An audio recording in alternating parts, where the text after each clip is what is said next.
বিসমিল্লাহির রহমানির রহিম। আসসালামু আলাইকুম সুপ্রিয় দর্শক, অনেক অনেক শুভেচ্ছা জানাচ্ছি আমার আজকের রেসিপিতে। আমার আজকের রেসিপি হচ্ছে বানরুটি। অনেকেই বানরুটি তৈরি করতে গিয়ে অনেক ঝামেলায় পড়েন, ভেতরটা স্পঞ্জি হয় না, উপরটাতে কালার ঠিকঠাক আসে না, আর সেই সাথে খেতেও ভালো লাগে না।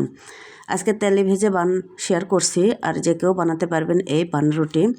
আর এই বানরুটির মধ্যে কিন্তু কোনো প্রকার তেল প্রবেশ করে না, খেতেও অনেক বেশি মজার হয়, আর সেই সাথে তৈরি করাটাও কিন্তু অনেক সহজ।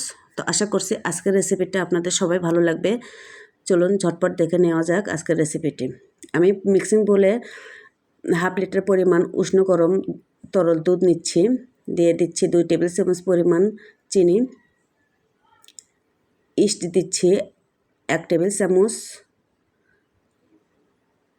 লবণ দিয়ে দিচ্ছি স্বাদ মতো, আর গুঁড়ো দুধ দিচ্ছি 2 টেবিল চামচের মতো। এবার এখানে আমি রান্নার তেল দিলাম 2 টেবিল চামচের মতো, আর পরিমাণ মতো আমি ময়দা দিয়ে একটা মসৃণ ডো তৈরি করে নেব। এ পর্যায়ে আমি অল্প অল্প করে ময়দা দেব আর মসৃণ একটা ডো তৈরি করে নেব।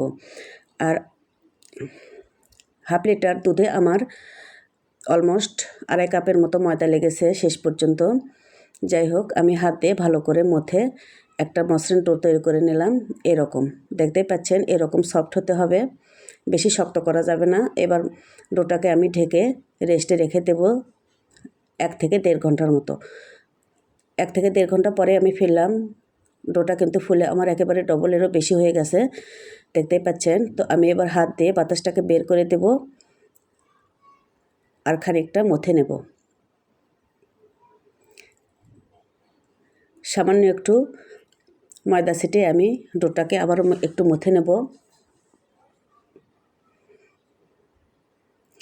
আর অনেকে বলেন যে ইস্টের একটা গন্ধ থেকে যায়, সেক্ষেত্রে লিকুইড মিল্কের সাথে গুঁড়ো দুধ মিশালে কিন্তু ইস্টের আর গন্ধ থাকবে না।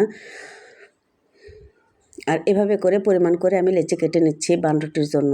আমার 2.5 কাপ ময়দাতে 16 পিস বানরুটির ডো তৈরি হয়ে গেছে। আমি এভাবে হাত দিয়ে স্প্রেস করে ঘুরিয়ে ঘুরিয়ে মসৃণ একটা বানরুটির শেপ দিয়ে নেব।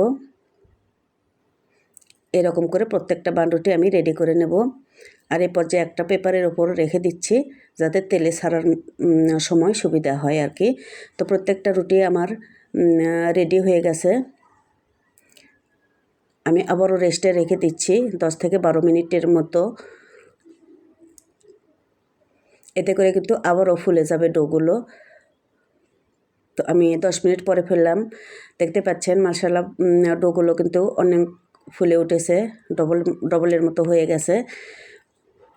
তার মানে আমার ডোটা পারফেক্টভাবে তৈরি হয়ে গেছে বানরুটির জন্য। এবার আমি ভাজতে যাব। চুলা অন করে আমি পরিমাণ মতো তেল নিয়েছি, আর একটু হালকা হিট করে নিয়েছি, একেবারে হাই হিটে ছাড়া যাবে না।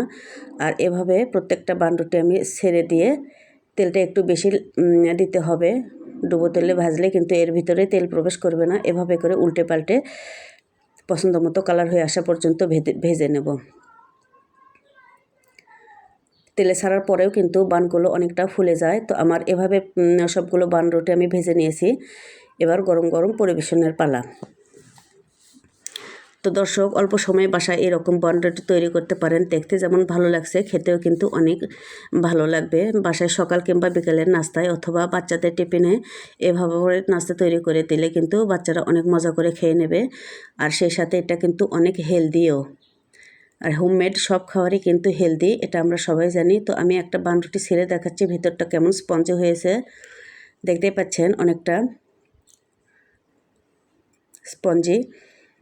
তো আশা করছি দর্শক আজকের ভিডিওটা আপনাদের ভালো লাগবে। ভালো লাগলে একটা লাইক দিন, সেই সাথে চ্যানেলটা সাবস্ক্রাইব করে নিয়ে নিয়মিত